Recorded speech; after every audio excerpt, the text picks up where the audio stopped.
Pleasure doing it. Thank you so much. Great to meet you. Bachelor of Business Administration, Tourism and Hospitality Management program. The program this afternoon, in a few minutes, the United States Ambassador. Beyond that, there are qualities listed here that I think Americans and many others in electing leaders of their country expect. You expect a certain degree of leadership, vision, and you see different people who run for the presidency who don't make it through the primary stage because perhaps they don't have some of these qualities. Now, about our political parties. Technically, in the United States, there can be as many political parties as people want. There is no rule, there's no law. In practice, we've ended up with having two major parties. Those are the Democratic Party and the Republican Party. Those of you who watch symbols, the Democratic Party has the symbol of the donkey, the Republican Party has the symbol of the elephant. Legend has it that that dates back from the Thai king who offered then President Abraham Lincoln elephants to help in the Civil War. Abraham Lincoln liked the elephant so much he adopted it as a symbol of his political party. You see listed some of the issues of the two parties. The Democrats are favoring healthcare reform, a different way to address budget issues, green energy, some form of immigration reform, and marriage equality, same-sex marriage, as well as marriage between two sexes. The Republicans want a different look at health care, a different way of approaching budget, no tax increases. They're looking to more grow our domestic energy prospects. They want stronger enforcement of some of our immigration laws. They're looking for a strong military and less central government. Now you see on the next slide, third parties. I told you there could be third parties. This year there aren't any particularly strong third parties. Some years in the past there have been some. No one has ever been elected president who is a member of either of the third parties, but they often serve to raise issues, make Americans aware of things that matter. And there are many voters who consider themselves independent, I'm one of them, who will then vote for the candidate of their choice at election season. So let me talk to you about today's candidates. Picture on the screen you see is the Democratic candidate. He's the one you probably know better. He's the current President of the United States. Pictured there meeting with the Thai Prime Minister last year in Bali, Indonesia. He is a graduate of Harvard Law School. He is obviously a lawyer. He's done community work in Chicago. He's been a United States Senator, and of course for the last 4 years has been the President of the United States. He's married and has 2 daughters. His vice president, Joe Biden, is an older vice president than the challenger vice president. A long career as a United States Senator. He's from Delaware. He has a long reputation as being a champion of working class Americans. And he and his wife have children and grandchildren. Now the Republican candidate is Mitt Romney, a businessman. He's been a former governor of the state of Massachusetts. He's quite well known for having managed the Winter Olympics in Salt Lake City, Utah. He also is a graduate of Harvard Law School. He also is a devoted father with children, and his father was a businessman and a governor and once ran for president as well.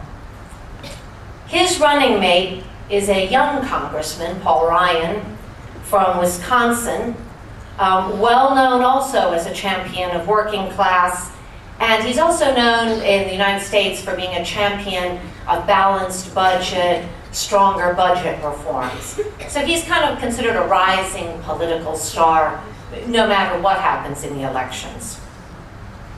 Now, you all will have seen as a part of this process that candidates have been campaigning throughout the United States. They also engaged in 3 presidential debates and 1 vice presidential debate. And that was an interesting opportunity, I think, for candidates to see them both together and hear them talking about issues, in some cases with questions from the audience, some cases with questions from the news reporters. And what's emerged as part of this process, and I'll talk a little bit about that more, is probably the number one issue Americans care about this year is economy. Jobs, education, health, and the real focus on which candidate, which slate of candidates is most going to lead them there.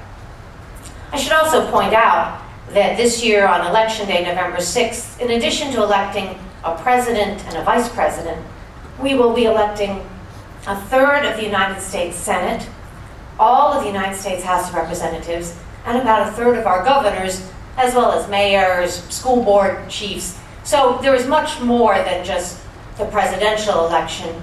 And next week, when you see results, you'll see results coming in all those categories. I want to show you now the slide that shows what we call our swing states. And this is my little key to you for what to watch next week. Because many of the parts of the United States, it's already clear which candidate they favor. But you see there, the states in gray are the so-called swing states, where either candidate could win. And this year's election is so close that those states matter deeply and intensely. And so you will see a lot of emphasis put. You'll see news reporters talking about what people think in those states. You will see the candidates campaigning there. On Election Day, we will have citizens vote. There are more than 200 million people who might, or nearly, who could vote in the United States. Traditionally, about 50 to 60% of that population votes. You must be 18 years old and a U.S. citizen to vote. Doesn't matter where you live.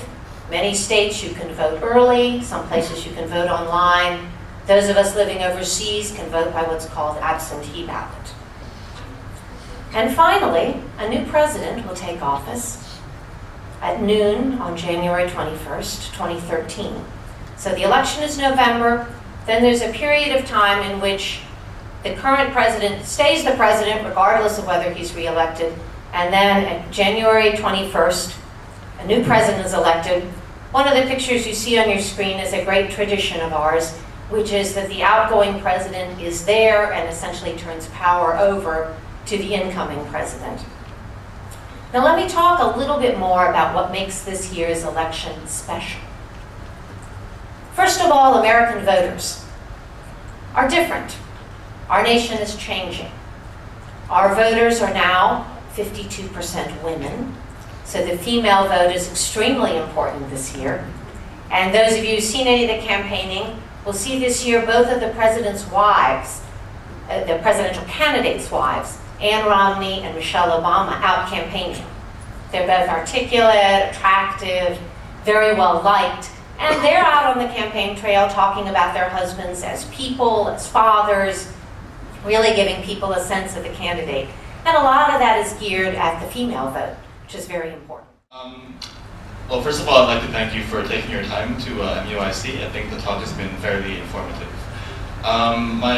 You mentioned that the economy is a cross-cutting issue that is important for both parties. But it also is quite well known that campaign financing in the US is astronomically very high. I do understand that you have a vast geographical space over which we have to reach to many voters, but you also acknowledge that social media and various types of campaigning is becoming more prominent, and probably those are avenues where we can cut costs. I'd just like to hear a bit of your views on what you think about the sustainability of the current rate of campaign financing within the United States. I think it's a very, very good point. And of course, some of the forms of campaigning are free.